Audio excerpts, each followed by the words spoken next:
পবিত্ৰ বাইবেলৰ প্ৰাৰ্থনাসমূহ সংক্ষেপ ৰূপে মই আপোনালোকলৈ আনিছোঁ।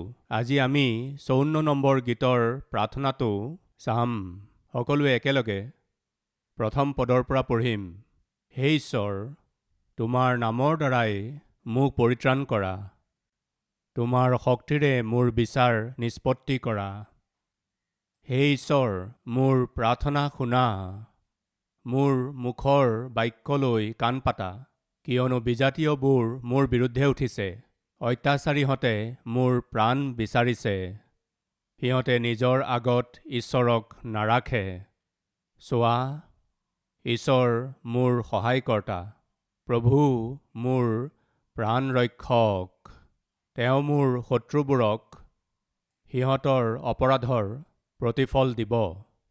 তুমি তোমাৰ সত্যতাৰে সিহঁতক বিনষ্ট কৰা। ইচ্ছা মনেৰে মই তোমাৰ উদ্দেশ্যে বলি উৎসৰ্গ কৰিম। হে জিহুৱা, মই তোমাৰ নামৰ ধন্যবাদ কৰিম, কিয়নো সেয়ে উত্তম। কাৰণ তেওঁ মোক মোৰ সকলো সংকটৰ পৰা উদ্ধাৰ কৰিলে, আৰু মোৰ চকুৱে মোৰ শত্ৰুবোৰৰ ওপৰত মোৰ ইচ্ছা সিদ্ধ হোৱা দেখিলে। ৰাইট। এইদৰে পঢ়িলে এই গীতটো হয়তো আমি বুজি নাপাম। পঢ়িলে বুজি নাপাব পাৰে।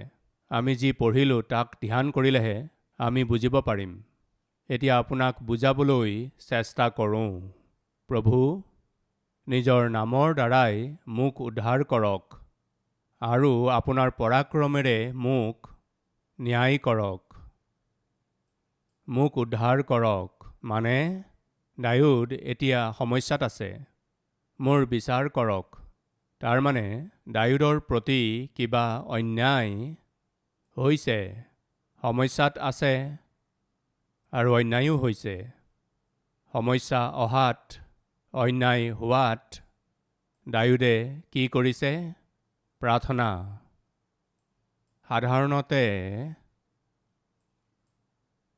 আমাৰ জীৱনত যেতিয়া সমস্যাবোৰ আহে, যেতিয়া আমাৰ প্ৰতি অন্যায় হয়, যেতিয়া আমাক অপমান কৰা হয়, আৰ্থিক অনাটন আহিলে, অন্যায় হ'লে, যেতিয়া আমাক কটু কথা কোৱা হয়, সাধাৰণতে এই সমস্যাক তেওঁলোকে সহ্য কৰিব নোৱাৰে।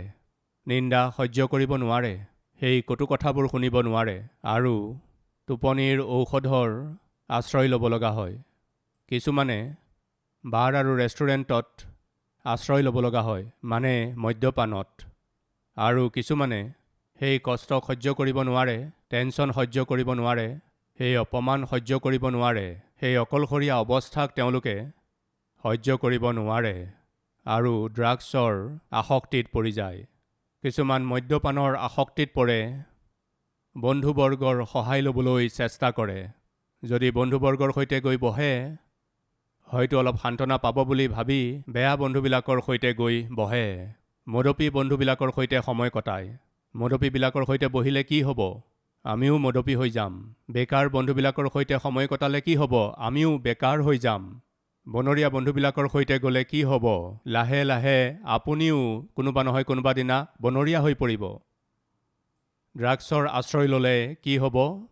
আপুনিও ড্ৰাগ এডিক্ট হৈ যাব। মদ্যপানত আশ্ৰয় ল'লে কি হ'ব? এদিন আপুনিও মদপী হৈ পৰিব। ভাই ভনীসকল, যেতিয়া আমাৰ সন্মুখলৈ বিপদ আহে, যেতিয়া সমস্যা আহে, ক্লেশ আৰু পৰীক্ষাৰ মাজেৰে আমি যেতিয়া পাৰ হওঁ, সেয়া পৰিয়ালতেই হওক নাইবা শাৰীৰিক কিবা কষ্টত থাকিলে, আমি জগতত নিৰ্ভৰ কৰিমনে? জগতৰ লোকসকলৰ ওপৰত নিৰ্ভৰ কৰিমনে?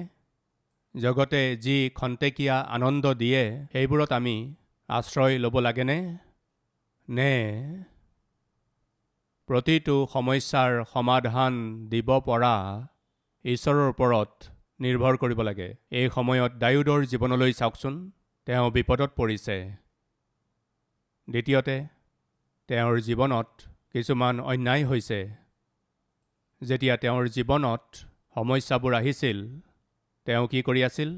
প্ৰাৰ্থনা কৰিছিল। আহক চাওঁ। হে ঈশ্বৰ, তোমাৰ নামৰ দ্বাৰাই মোক পৰিত্ৰাণ কৰা, তোমাৰ শক্তিৰে মোৰ বিচাৰ নিষ্পত্তি কৰা। মোৰ প্ৰাৰ্থনা শুনা, মোৰ মুখৰ বাক্যলৈ কাণ পাতা। মই পুনৰাই সোঁৱৰাই দিব বিচাৰিছোঁ, দাউদ ধাৰ্মিক আছিল, দাউদ সিদ্ধ আছিল, দাউদ আত্মিক আছিল। বাইবেলে আমাক কৈছে যে দাউদ ঈশ্বৰৰ মনৰ কাষত আছিল, দাউদ ঈশ্বৰৰ মনৰ মতৰ লোক আছিল। কিন্তু তাৰে কি হ'ল? সমস্যা নাহিলনে? দুখ অহা নাছিলনে? তেওঁ বিপদৰ সন্মুখীন হ'ব লগা নহ'লনে?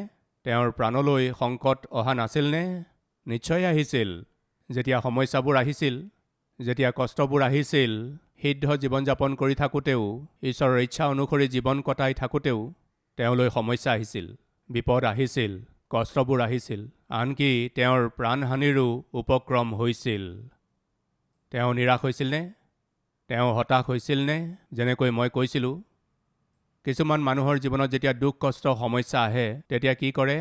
কিছুমানে মদ্যপানত আশ্ৰয় লয়, কিছুমানে মানুহৰ ওপৰত, বন্ধুৰ ওপৰত, ড্ৰাগছত আশ্ৰয় লয়, নিচাযুক্ত ইনজেকশ্যনত আশ্ৰয় লয়, নিচাযুক্ত দৰৱত আশ্ৰয় লয়, কাৰণ তেওঁলোকে ভাবে সেইবোৰেই তেওঁলোকক সান্তনা দিব।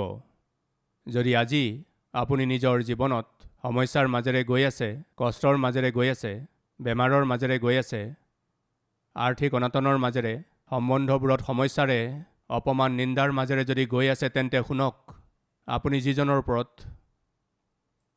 আশ্ৰয় ল'ব লাগে তেওঁ হৈছে আপোনাক অত্যধিক প্ৰেম কৰোঁতা প্ৰভু যীশু খ্ৰীষ্টৰ ওপৰত। গতিকে সৰ্বপ্ৰথমে আমি বুজি পাব পাৰোঁ যে সমস্যাবোৰ অহাটো এটা সাধাৰণ কথা। সেয়া আত্মিক লোকেই হওক নাইবা অনাত্মিক লোকেই হওক, সমস্যা আহিবই। বাইবেলে এটা সুন্দৰ কথা কৈছে, আহক চাওঁ। যোহনে লিখা শুভবাৰ্তাৰ 11 অধ্যায়ৰ প্ৰথম পদৰ পৰা পঢ়িছোঁ। পাছে মৰিয়ম আৰু তেওঁৰ বায়েক মাৰ্থা থকা যি বৈথনীয়া গাঁও, সেই গাঁৱৰ লাজাৰ নামেৰে এজন মানুহ নৰিয়া পৰি আছিল। ইয়াত স্পষ্টকৈ দেখা পোৱা গৈছে যে লাজাৰ নৰিয়াত পৰিছে। এই লাজাৰ কোন আছিল? যীশুখ্ৰীষ্ট আৰু লাজাৰৰ মাজত কি সম্বন্ধ আছিল? আহক বাক্যত চাওঁ। 3 পদত যেতিয়া লাজাৰ বেমাৰত পৰি আছে, তেওঁৰ স্বাস্থ্য বেয়া হৈ আছে, মাৰ্থা আৰু মৰিয়মে কি বুলি বাৰ্তা পঠিয়াইছে চাওঁ আহক। এতেকে বায়েক দুজনীয়ে তেওঁলৈ কৈ পঠিয়ালে, বোলে হে প্ৰভু, চাওক, আপুনি যাক প্ৰীতি কৰে, আপুনি যাক প্ৰীতি কৰে, তেওঁ নৰিয়া পৰি আছে। ইয়াত আমি কি দেখিবলৈ পাইছোঁ? প্ৰভু যীশুখ্ৰীষ্টে আমাক প্ৰেম কৰে, কিন্তু তাৰ অৰ্থ এয়া নহয় যে জীৱনত বেমাৰ সমস্যা নাহিব। যীশুখ্ৰীষ্টে লাজাৰক বৰ প্ৰেম কৰিছিল, তথাপিও তেওঁৰ জীৱনত বেমাৰ আহিল। ঈশ্বৰ জিহুৱাই দাউদক অত্যধিক প্ৰেম কৰিছিল, তথাপিও দাউদৰ জীৱনত কেইবাবাৰো সমস্যা আহিল, বিপদ আহিল, প্ৰাণহানি হ'বলগীয়া অৱস্থা হ'ল। ভাই ভনীসকল, মন দি শুনিব।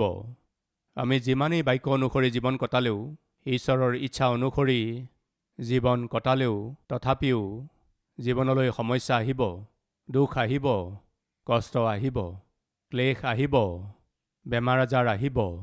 সমস্যাৰ মাজেৰে আমি পাৰ হ'ব লাগিব।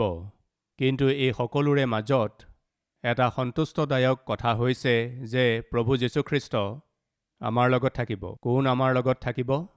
খ্ৰীষ্ট যীশু আমাৰ লগত থাকিব। ডেভিড লিভিংষ্টন নামৰ এজন প্ৰভুৰ সেৱকে এই বুলি কৈছিল, প্ৰভু, এই জগতৰ আটাইতকৈ কষ্টকৰ অঞ্চলতো শুভবাৰ্তা প্ৰচাৰ কৰিবলৈ আপুনি মোক পঠাওক। মই যাম। অতি ভয়ানক বিপদজনক দেশলৈ, গাঁৱলৈ মোক পঠাওক, মই যাম। মই নিশ্চয় যাম। কিন্তু মোক এটা কথা দিয়ক, আপুনি মোৰ সৈতে যাব, এই কথা দিয়ক। যদি আপুনি মোৰ লগত আছে, ভয়ানক ভয়ানক অৱস্থাৰো মই সন্মুখীন হ'ব পাৰিম। এতিয়া মোৰ প্ৰশ্ন, আপোনালোকৰ কিমানে বাৰু মানে যে ঈশ্বৰ সকলো সময়তে মোৰ লগত আছে? এই বুলি বিশ্বাস কৰা সকলে হাত দাঙি দেখুৱাবনে? Thank you, brothers and sisters. যদি ঈশ্বৰ আমাৰ লগত আছে, আমি ভয় কৰিবলগীয়া কিবা আছেনে? আছে নেকি কওক? অকণো নাই। যদি ঈশ্বৰ আমাৰ লগত আছে, আমি যিকোনো পৰিস্থিতিৰ সন্মুখীন হ'ব পাৰিম। সকলো পৰিস্থিতিতেই আমি জয়ী হৈ নিশ্চয় ওলাব পাৰিম, কাৰণ জয়যুক্ত যীশু সদায় আমাৰ লগত আছে আৰু তেওঁ আমাক কেতিয়াও হাৰিবলৈ নিদিব। এই সত্যক আপুনি নাপাহৰিব। লাজাৰ যেতিয়া বেমাৰত পৰিছিল, তেতিয়া আচলতে কি হৈছিল? মাৰ্থা আৰু মৰিয়মে যীশুখ্ৰীষ্টলৈ খবৰ পঠিয়াই কি বুলি বাৰ্তা পঠিয়াইছিল? হে যীশু, আপুনি যি লাজাৰক প্ৰীতি কৰে, তেওঁ বেমাৰত আছে, এই বুলি বাৰ্তা পঠিয়াইছিল। যীশুখ্ৰীষ্ট যেতিয়া সেই গাঁৱলৈ আহিছিল, তেতিয়া লাজাৰৰ মৃত্যুৰ পাছত কিমান দিন হ'ল? কিমান দিন কওকচোন? 4 দিন। যীশুখ্ৰীষ্টৰ ওচৰলৈ এই বাৰ্তা গৈ পাই এজন ব্যক্তিয়ে যীশুখ্ৰীষ্টক কৈছিল, প্ৰভু, মাৰ্থা আৰু মৰিয়মে আপোনালৈ এই বাৰ্তা পঠিয়াইছে। আপুনি যি লাজাৰক প্ৰেম কৰে, তেওঁ বেমাৰত পৰি আছে। এই বাৰ্তা আপোনাক দিবলৈ কৈছে আৰু আপোনাক মাতিছে। এই বাৰ্তাটো সেই ব্যক্তিজনে আহি যীশুখ্ৰীষ্টক দিছিল। বাক্যত চাওক, আকৌ পঢ়িছোঁ, যোহনে লিখা শুভবাৰ্তা 11 অধ্যায়ৰ 3 পদ। এতেকে বায়েক দুজনীয়ে তেওঁলৈ কৈ পঠালে বোলে, হে প্ৰভু, চাওক, আপুনি যাক প্ৰীতি কৰে, তেওঁ নৰিয়া পৰি আছে। যীশুৱে এই কথা শুনি, তাৰমানে এজন ব্যক্তিয়ে আহি যীশুখ্ৰীষ্টক এই বাৰ্তা দিলে, তাক যীশুখ্ৰীষ্টে শুনিলেও। সেই কথা শুনি যীশুখ্ৰীষ্টে কি বুলি কৈছিল চাওক। যীশুৱে এই কথা শুনি ক'লে, কি ক'লে? এই ৰোগ, কি বুলি কৈছে? এই ৰোগ মৃত্যুলৈ নহয়, কিন্তু ঈশ্বৰৰ মহিমাৰ নিমিত্তেহে হৈছে। কি বুলি কৈছে যীশুখ্ৰীষ্টে চাওকচোন? কিন্তু ঈশ্বৰৰ পুত্ৰ যেন তাৰ দ্বাৰাই মহিমান্বিত হয়, এই ৰোগ মৃত্যুলৈ নহয়। তাৰ পাছত তেওঁ নিজৰ শিষ্যসকলক ক'লে, ব'লা আমি যিহুদিয়ালৈ যাওঁ। শিষ্যবিলাকে তেওঁক ক'লে, ৰব্বী, এতিয়া অলপতেহে যিহুদীবিলাকে আপোনাক শিল দলিয়াই মাৰিবলৈ উপায় বিচাৰিছিল, আকৌ তালৈকে যায়নে? 11 পদ। তেওঁবিলাকক ক'লে, আমাৰ বন্ধু লাজাৰ টোপনি গৈছে। কি বুলি কৈছে যীশুৱে? এই লাজাৰ কোন হয় কওক? কওক, যীশুখ্ৰীষ্টৰ বন্ধু। বুজি পাইছেনে আপুনি? মাৰ্থা আৰু মৰিয়মে ইয়াত কি বুলি কৈছে? আপুনি যাক প্ৰীতি কৰে, সেই লাজাৰ যীশুখ্ৰীষ্টৰ প্ৰিয় আছিল। ইমানেই নহয়, যীশুখ্ৰীষ্টে লাজাৰক এজন বন্ধু বুলি মানিছিল। প্ৰিয় ভাই ভনীসকল, যিজন ঈশ্বৰক আমি সেৱা কৰোঁ, তেওঁ কেৱল আমাৰ স্বৰ্গীয় পিতৃ ঈশ্বৰেই নহয়, বৰং এজন ভাল বন্ধুও হয়। এবাৰ কথাটো ভাবি চাওকচোন, এই গোটেই ব্ৰহ্মাণ্ডখন সৃষ্টি কৰা ঈশ্বৰজন, তেওঁক আপুনি নিজৰ বন্ধু বুলি ক'ব পাৰে। এই ভাৱনাটোৱেই কিমান যে অদ্ভুত ভাৱনা। প্ৰায়ে মই যেতিয়া ঈশ্বৰৰ সৈতে কথা পাতোঁ, সৰ্বশক্তিমান ঈশ্বৰ বুলি কৈ মই আঁঠু লৈ তেওঁৰ আগত প্ৰাৰ্থনা কৰোঁ। যেতিয়াই মনটো গধুৰ হৈ পৰে, মনলৈ দুখ আহে, আঁঠু নলওঁ, আৰামেৰে চোফাত বহি থাকোঁ, নাইবা পালেঙত দীঘল দি থাকোঁ আৰু এজন বন্ধুৰ সৈতে যেনেকৈ কথা পাতে, তেনেকৈ তেওঁৰ সৈতে কথা পাতোঁ। প্ৰভু, মোৰ অৱস্থা আপুনি হয়তো বুজি পোৱা নাই, মোৰ অৱস্থাটো আপুনি জনা নাই। এইদৰেই প্ৰায়েই তেওঁৰ সৈতে কথা পাতোঁ। এজন বন্ধুৰ সৈতে আপুনি কিমান মুকলিকৈ কথা পাতিব পাৰে, ঠিক তেনেদৰেই আপুনি যীশুখ্ৰীষ্টৰ সৈতে এজন বন্ধুৰ দৰেই কথা পাতিব পাৰে। কাৰণ তেওঁ নিজৰ বাক্যত কৈছে, এতিয়াৰ পৰা মই তোমালোকক দাস নুবুলোঁ, কিন্তু মই তোমালোকক বন্ধু বুলিলোঁ। বুজি পাইছেনে? যীশুখ্ৰীষ্টে কেৱল আমাক নিজৰ ল'ৰা ছোৱালী হিচাপে আমন্ত্ৰণ কৰা নাই, বৰং আমাক এজন বন্ধু হিচাপেও তেওঁ গণ্য কৰে। সেইকাৰণে কৈছে, আমাৰ বন্ধু লাজাৰ টোপনি গৈছে, গতিকে আমি গৈ তেওঁক জগাওঁ। বুলি কয়। শিষ্যবিলাকে যেতিয়া এই কথা শুনিলে ভাবিছিল, আৰে শুই থকাজনক উঠাবলৈ কিনো ইমান ডাঙৰ কথা। তেতিয়া যীশুৱে কৈছিল, লাজাৰ মৰিল।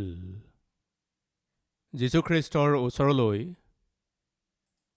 যিদিনা এই বাৰ্তাটো সেই ব্যক্তিজনে আনিছিল, সেই বাৰ্তা তেওঁৰ ওচৰ আহি পোৱা দিনাই লাজাৰ মৰিছিল। কিন্তু সেই বাৰ্তাবাহকজনে নাজানে যে লাজাৰ সেইদিনা মৰিল। কিন্তু কোনে জানিছিল? যীশুৱে জানিছিল। আচলতে আমি চালে দেখোঁ যে যীশুৰ ওচৰলৈ বাৰ্তাটো সময়ত অহা নাছিল। মাৰ্থা আৰু মৰিয়মে নিজৰ ভায়েক লাজাৰৰ বেমাৰৰ বাৰ্তাটো যীশুৰ ওচৰলৈ সময়ত পঠিয়াওঁতে অসমৰ্থ হৈছিল। প্ৰায়েই আমিও এইদৰেই কৰোঁ। সমস্যাবোৰ যেতিয়া হাতৰ পৰা বাহিৰ হৈ যায়, যেতিয়া বেমাৰে খামোচ মাৰি ধৰে, যেতিয়া পৰিস্থিতিৰ নিয়ন্ত্ৰণ হাতৰ পৰা ওলাই যায়, যেতিয়া একো বুজি পোৱা নাযায় যে কি কৰিব লাগে, তেতিয়াহে যীশুৰ ওচৰলৈ আহোঁ। যীশু, সকলো শেষ হৈ গ'ল। হে প্ৰভু, পৰিস্থিতিৰ নিয়ন্ত্ৰণ হাতৰ পৰা ওলাই গ'ল। এতিয়া মই কি কৰিম, মই একো বুজি পোৱা নাই, এই বুলি কয়। পৰিস্থিতি বেয়া হোৱাৰ পাছত, পৰিস্থিতিৰ নিয়ন্ত্ৰণ হাতৰ পৰা ওলাই যোৱাত আমি ঈশ্বৰৰ ওচৰলৈ আহি তেওঁৰ ওপৰত হেঁচা প্ৰয়োগ কৰিবলৈ চেষ্টা কৰোঁ। প্ৰিয় ভাই ভনীসকল, এগৰাকী আত্মিক পিতৃ হিচাপে মই আপোনালোকক পৰামৰ্শ দিছোঁ, যদি জীৱনলৈ কিবা সমস্যা আহে তেন্তে তাৰ আৰম্ভণিতেই তাক ঈশ্বৰৰ আগত কোৱাটো বুদ্ধিয়কৰ কাম। সেইদিনা বাৰ্তাবাহকে আহি, প্ৰভু, লাজাৰ নৰিয়াত পৰিছে, তেওঁৰ বায়েকহঁতে আপোনাক মাতিছে। যেতিয়া বাৰ্তাবাহকে এই বাৰ্তা দিছিল, তেতিয়া যীশুৱে জানিছিল বৈথনিয়াত কি হৈ আছে। সেই সময়তেই বৈথনিয়া গাঁৱৰ লোকসকলে লাজাৰৰ শৰীৰক বগা কাপোৰেৰে মেৰিয়াই আছিল। তেওঁৰ দেহটো কবৰত থবলৈ প্ৰস্তুত কৰি থকা হৈছিল। আৰু বাৰ্তাবাহকে এই বুলি আশা কৰিছিল যে বাতৰিটো শুনাৰ লগে লগে যীশুৱে তাৰ পৰা যাত্ৰা আৰম্ভ কৰিব। কিন্তু যীশুৱে জানিছিল যে লাজাৰ মৰিল। 2 দিনৰ পাছত যীশু বৈথনিয়া গাঁৱলৈ আহিছিল। মন দি শুনিব, 2 দিনৰ পাছত যীশু বৈথনিয়া গাঁৱলৈ আহিছিল। তেতিয়া মাৰ্থাই কৈছিল, হে প্ৰভু, মোৰ ভাই মৰা 4 দিন হ'ল। আপুনি কি বুজি পাইছে কওক? যীশুখ্ৰীষ্ট 2 দিন ৰৈছিল, কিন্তু লাজাৰ 2 দিন আগতেই মৰিছিল। মুঠতে 4 দিন। আপোনালোক সকলোৰে বাবে এটা শুভবাৰ্তা। পৰিস্থিতিৰ নিয়ন্ত্ৰণ আপোনাৰ হাতৰ পৰা ওলাই যাব পাৰে। বেমাৰ আজাৰে আপোনাৰ গোটেই শৰীৰটোক আক্ৰান্ত কৰিব পাৰে। কিন্তু এনেকুৱা কোনো পৰিস্থিতি নাই যাক যীশুৱে ভাল কৰিব নোৱাৰে। এনে কোনো বেমাৰ নাই যাক যীশুৱে সুস্থ কৰিব নোৱাৰে। ভাই ভনীসকল, এয়াই বাস্তৱিকতা আৰু এয়াই আপোনালৈ এটা শুভবাৰ্তা। তেতিয়াই যীশুৱে এটা কথা কৈছিল, এই ৰোগ মৃত্যুলৈ অকণো নহয়, কিন্তু ঈশ্বৰৰ নামৰ মহিমাৰ নিমিত্তেহে হৈছে। কোনোবা আছে নেকি আমাৰ মাজত বেমাৰত চিন্তিত হৈ আছে? মোৰ এই বেমাৰটো কিয় হ'ল এই বুলি ভাবি চিন্তিত হৈ থকা, মোৰহে এই বেমাৰ কিয় হ'বলৈ পালে, মনতে প্ৰভুক এই বুলি প্ৰশ্ন কৰা লোক কোনোবা আছে নেকি? মন দি শুনিব। আমি ঈশ্বৰৰ সন্তান। আমি ঈশ্বৰক স্থান দিছোঁ। আমিতো যীশুখ্ৰীষ্টক বিশ্বাস কৰিছিলোঁ যে তেওঁৱেই আমাৰ দৃঢ় দুৰ্গ। তেন্তে আমাৰহে এনেকুৱা কিয় হ'ল? আমাৰ পৰিয়ালতহে এনেকুৱা কিয় হৈছে? গোটেই গাঁৱৰ মানুহে আমাৰ বিৰুদ্ধে থিয় দিছিল, তথাপিও আমি যীশুত বিশ্বাস কৰি থাকিলোঁ। তেন্তে আমালৈ এই সমস্যা কিয়? তেন্তে আমালৈ এই ক্লেশ কিয়? এই বুলি প্ৰশ্ন জগাটো সহজ। মন দি শুনিব। প্ৰভু যীশুখ্ৰীষ্টত বিশ্বাস কৰিলে সমস্যা, কষ্ট, বেমাৰ নাহিব বুলি তেনেকৈ বাক্যত ক'তো লিখা নাই। মোক কওকচোন, জুইত কিহক খপা হয়, সোণ নে খৰি? ডাঙৰকৈ কওকচোন। যদি আপোনাক আজি এনেকুৱা লাগিছে যেন আপোনাক জুইত খপোৱা হৈছে, পৰীক্ষা আৰু দুখেৰে আপোনাক পৰীক্ষা কৰা হৈ আছে, এইদৰে যদি আপোনাক লাগিছে, কিয়? কাৰণ আমি ঈশ্বৰৰ দৃষ্টিত সোণৰ দৰে। কিয় খপা হৈ আছে বুলি সুধিলে যাকোব, মই তোমাক জুইৰ শিখাৰে পৰীক্ষা কৰি মনোনীত কৰিলোঁ। অনেক বিষয়ত ঈশ্বৰে কিছুমান লোকক দুখৰ শিখাৰে পৰীক্ষা কৰে। সেই দুখ আৰ্থিক সমস্যাস্বৰূপ হ'ব পাৰে, বেমাৰ আজাৰ স্বৰূপেও হ'ব পাৰে, পাৰিবাৰিক সমস্যাও হ'ব পাৰে, চাকৰিৰ বিষয়ে বা ব্যৱসায়ৰ ক্ষেত্ৰতো হ'ব পাৰে। তেওঁ কিয় নিজৰ সন্তানবিলাকক জুইৰ শিখাৰে খপে বুলি যদি সোধা হয়, কাৰণ তেওঁ পবিত্ৰ, সেইকাৰণে তেওঁ বিচাৰে যাতে আমি তেওঁৰ সন্তানো পবিত্ৰ হৈ থাকোঁ। সেইকাৰণে তেওঁ আমাক জুইৰে খপে।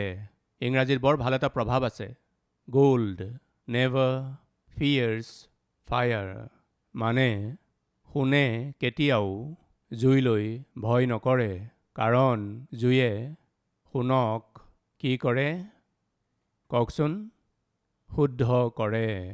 তেনেকৈয়ে বেমাৰ আজাৰ, কষ্ট, দুখ, সমস্যাই প্ৰভুক প্ৰেম কৰা লোকসকলৰ কাৰণে ভাললৈহে সলনি কৰে। সেইবোৰ তেওঁলোকৰ বাবে অমংগল হৈ নুঠিব। যদি আজি আপুনি কিবা সমস্যাৰ মাজেৰে, কষ্ট, বেমাৰ, আৰ্থিক অনাটনৰ মাজেৰে পাৰ হৈ আছে, ব্যাকুল নহ'ব, কাৰণ সেইবোৰৰ অনুমতি ঈশ্বৰেই আপোনাৰ মংগলৰ বাবে দিছে। ঈশ্বৰৰ দ্বাৰাই মনোনীত জাকোব সমস্যাৰ মাজেৰে পাৰ হোৱা নাছিলনে? ঈশ্বৰৰ দ্বাৰাই মনোনীত দায়ুদ সমস্যাৰ মাজেৰে পাৰ হোৱা নাছিলনে? ঈশ্বৰৰ দ্বাৰাই মনোনীত দানিয়েল সমস্যাৰ মাজেৰে পাৰ হোৱা নাছিলনে? ঈশ্বৰৰ দ্বাৰাই মনোনীত পৌল কষ্টৰ মাজেৰে পাৰ হোৱা নাছিল? সকলোৱে কষ্ট সহন কৰিলে। যদি সোণৰ টুকুৰা এটাক সুন্দৰ আকৃতি দিব লাগে, তেন্তে কি কৰিব লাগিব? কি কৰিব লাগিব? জুইত দিবই লাগিব, খপাবতো লাগিবই। যেতিয়া তাক জুইত খপোৱা হয়, তেতিয়াহে এটা সুন্দৰ আকৃতি হৈ উঠে। প্ৰিয় ভাই ভনীসকল, মোৰ এই কথাষাৰ মন দি শুনিব। সোণক কেতিয়ালৈকে জুইত খপোৱা হয় জানেনে? সোণাৰীয়ে কেতিয়ালৈকে সোণক জুইত খপে কওকচোন? যেতিয়ালৈকে সোণাৰীয়ে সেই সোণ টুকুৰাত নিজৰ নক্সা, যেতিয়ালৈকে সোণাৰীয়ে সেই সোণত নিজৰ প্ৰতিমূৰ্তি দেখা নাপায়, তেতিয়ালৈকে খপি থাকে। যেতিয়া সোণাৰীয়ে নিজৰ প্ৰতিমূৰ্তি সোণ টুকুৰাত দেখিবলৈ পায়, তেতিয়া জুইৰ পৰা উলিয়াই আনে। ঈশ্বৰে কিয় আমাক জুইত খপে জানেনে? নিজৰ প্ৰতিমূৰ্তি আমাত দেখা পাব বিচাৰে। সেইকাৰণে আমাত যাতে ঈশ্বৰৰ ৰূপ প্ৰকাশ পায়, তেওঁৰ ছায়া যাতে আমাত প্ৰকাশ পায়, সেইকাৰণেই ঈশ্বৰে আমাক জুইত খপে, যাতে জগতখনে প্ৰভুৰ প্ৰতিৰূপ আমাত দেখা পায়। যদি আজি আপুনি সমস্যাৰ মাজেৰে গৈ আছে, বেমাৰ আৰু কষ্টৰ মাজত আছে, যদি চকুলোৰ মাজত আছে, ব্যাকুল নহ'ব। মনত ৰাখিব, আপোনাৰ সমস্যা, ব্যাকুলতাক দূৰ কৰিব পৰা ঈশ্বৰজন সদায় আপোনাৰ লগত আছে। যি বেমাৰৰ মাজেৰে আপুনি পাৰ হৈ আছে, সেই বেমাৰৰ পৰা, প্ৰাণহানিৰ অৱস্থাৰ পৰা ৰক্ষা কৰিব পৰা ঈশ্বৰ আপোনাৰ লগত আছে। ভয় নকৰিব, দৃঢ় হৈ থাকক। আজি ঈশ্বৰে মোক কথা কৈছে। সাহসেৰে মই দৃঢ়তাৰে প্ৰভুত আগবাঢ়ি যাম বুলি কোৱাসকলে নিজৰ হাত ওপৰলৈ তুলিবনে?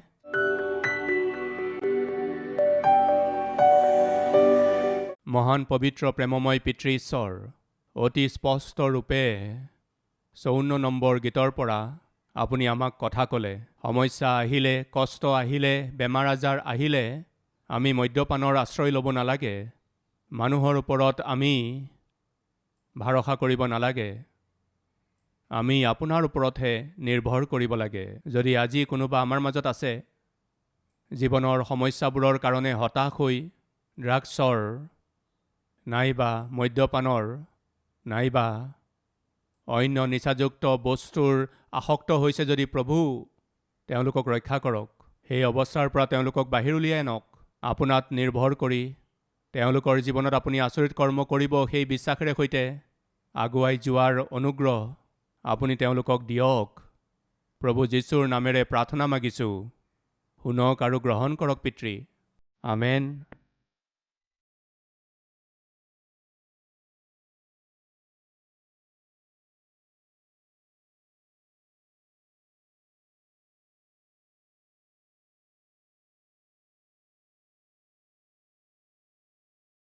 हमारा address Calvary, post box number 30, Kukatpally, Hyderabad 72।